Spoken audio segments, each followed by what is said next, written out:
Selamat datang di video Agus Pajak, yang membahas ketentuan umum dan tata cara perpajakan. Video ke-52, kita bahas tujuan pidana pajak. Tujuan penegakan hukum pidana di bidang perpajakan, tidak hanya untuk menciptakan deterrent effect, atau efek jera bagi pelaku, dan efek gentar bagi calon pelaku, namun juga untuk penerimaan pajak, dalam bentuk pemulihan kerugian pada pendapatan negara. Tujuan pemulihan kerugian pada pendapatan negara merupakan tujuan baru yang diterapkan sejak Undang-Undang Harmonisasi Peraturan Perpajakan.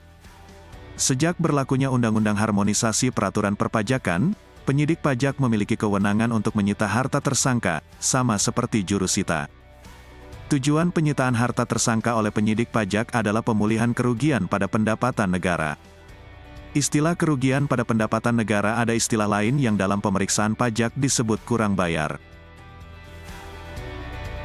Dengan disetujuinya Undang-Undang Harmonisasi Peraturan Perpajakan oleh DPR RI, pemidanaan pajak saat ini semakin memberikan kepastian hukum dan keadilan bagi seluruh pihak, tidak hanya bagi wajib pajak, tetapi juga bagi negara. Pengaturan pidana juga akan lebih berorientasi pada pemulihan kerugian pada pendapatan negara dengan pemanfaatan asas ultimum remedium. Ultimum remedium adalah salah satu asas dalam hukum pidana Indonesia yang mengatakan bahwa hukum pidana hendaklah dijadikan upaya terakhir penegakan hukum. Walaupun disebut upaya terakhir, dalam penegakan hukum pajak, tindakan pemidanaan, dan tindakan penetapan merupakan upaya yang berbeda. Wajib pajak yang sudah dilakukan pemeriksaan pajak, dan diterbitkan surat ketetapan pajak, tidak lagi dilakukan upaya pemidanaan, atau tidak lagi dilakukan pemeriksaan bukti permulaan, dan penyidikan. Kerugian pada pendapatan negara di tindak pidana perpajakan adalah konsep yang berbeda dengan kerugian negara, atau kerugian keuangan negara sebagaimana Undang-Undang Keuangan Negara dan Undang-Undang Perbendaharaan Negara. Kerugian negara menurut Undang-Undang Keuangan Negara merupakan pengenaan ganti kerugian negara atau daerah terhadap bendahara ditetapkan oleh Badan Pemeriksa Keuangan.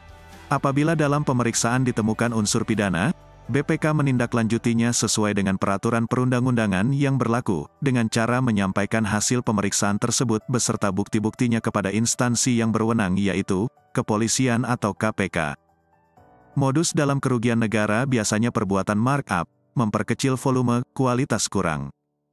Sedangkan kerugian pada pendapatan negara merupakan jumlah kerugian pada pendapatan negara yang dihitung berdasarkan berita acara pemeriksaan ahli perpajakan.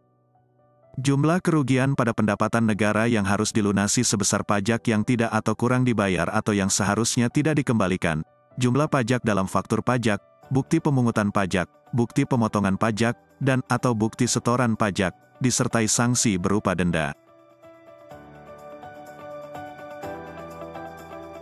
Terima kasih sudah menonton video Agus Pajak. Agus Pajak adalah tempat belajar perpajakan, bahkan bagi pemula sekalipun dapat belajar perpajakan dengan mudah. Selain belajar melalui video, laman aguspajak.com juga menyediakan tulisan tentang perpajakan. Tulisan di laman aguspajak.com sudah banyak dikutip orang untuk beragam keperluan, seperti tugas dari dosen, skripsi, tesis, dan buku perpajakan. Nantikan video selanjutnya. Sampai jumpa di video selanjutnya.